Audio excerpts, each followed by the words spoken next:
प्रदेश के बैतूल में जिले का गौरव मां सूर्यपुत्री ताप्ती का उद्गम स्थल है। वेदों की माने तो सूर्य छाया की पुत्री यम, शनि और यमुना जी की बहन मां ताप्ती का उद्गम स्थल मध्य प्रदेश के बैतूल जिले के मुल्ताई को माना गया है, जहां 7 कुंडों से मां ताप्ती का उद्गम हुआ है। 7 कुंडों में सूर्य कुंड, शनि कुंड, धर्म कुंड, पाप कुंड, राख कुंड, नारद कुंड प्रमुख हैं। कहा जाता है कि मां ताप्ती आदि गंगा है, जो गंगा के पहले पृथ्वी पर अवतरित हुई थी। गंगा के स्नान से, नर्मदा के ध्यान से जो पुण्य प्राप्त होता है, वो मात्र मां ताप्ती के स्मरण से हो जाता है। आषाढ़ मास की सप्तमी को मां ताप्ती का जन्म उत्सव बड़े ही धूमधाम से मनाया जाता है।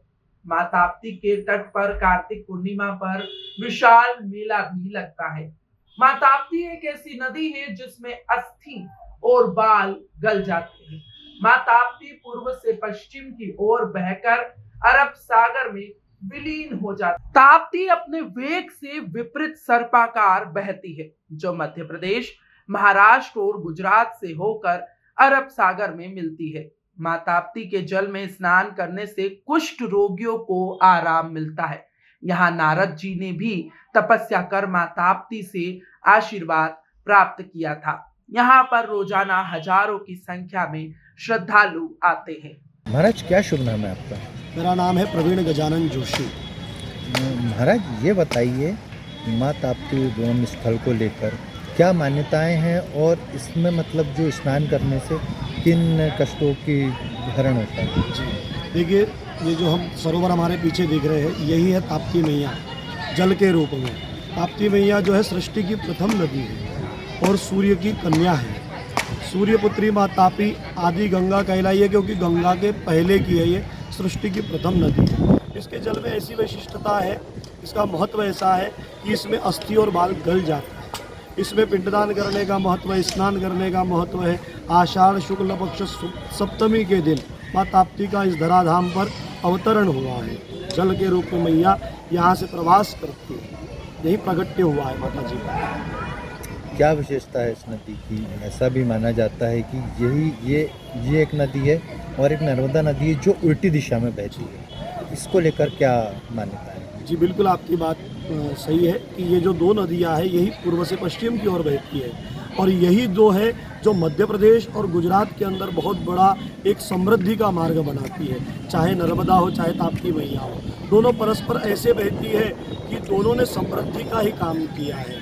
वैशिष्टता ऐसी है कि कई जगह पर माता ताप्ती और नर्मदा बहुत करीब आ गई है, लेकिन दोनों में दूसरी नदियाँ समाहित हुई है, ये दोनों जाकर के किसी में समाहित नहीं हुई। ईशा भारती गोस्वामी है। ओम नमो नारायण। हम मठ में रहते हैं। यहाँ पर ये बहुत पुराना स्थल है।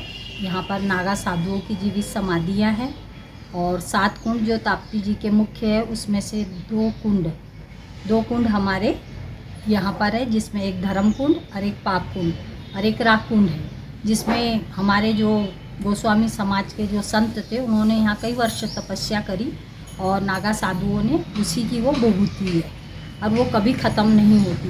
वो जितनी की उतनी ही रहती है। कई वर्ष हो चुके हैं, हमारी 10 पीढ़ियाँ हो चुकी है और इस प्रकार से इसका संरक्षण हम लोग कर रहे हैं। ये हमारी धार्मिक स्थल है। इस कुंड से क्या होता था? इस कुंड का क्या नाम है? इस कुंड को धर्म कुंड कहते हैं और इससे नागा साधु जो थे वो इसमें भोजन बनाते थे, हमारे पूर्वज। और इसी सामने जो पाप कुंड है उसमें वो लोग स्नान करते थे। और सामने जो सूर्य कुंड है, ताप्ती जी का वहाँ उद्गम स्थली मानी जाती थी, तो वो वहाँ पर उनकी पूजा तपोस्थली थी ये पूरी। यानी 1 एकड़ 2 एकड़ का जो था, 7 एकड़ का इनका जो था, वो उसमें वो लोग रहते थे। और यहाँ 11 फीट की दीवारें थी और जो दीवारें यानी परकोटा था जिसके अंदर वो लोग रहते थे और इसके अंदर जानवरों से बचाव की वो रक्षा के लिए वो बनाया गया था। आज जनेऊधारी शिवलिंग है जो दुर्लभ है। ये इस प्रकार की शिवलिंग कहीं देखी नहीं गई है।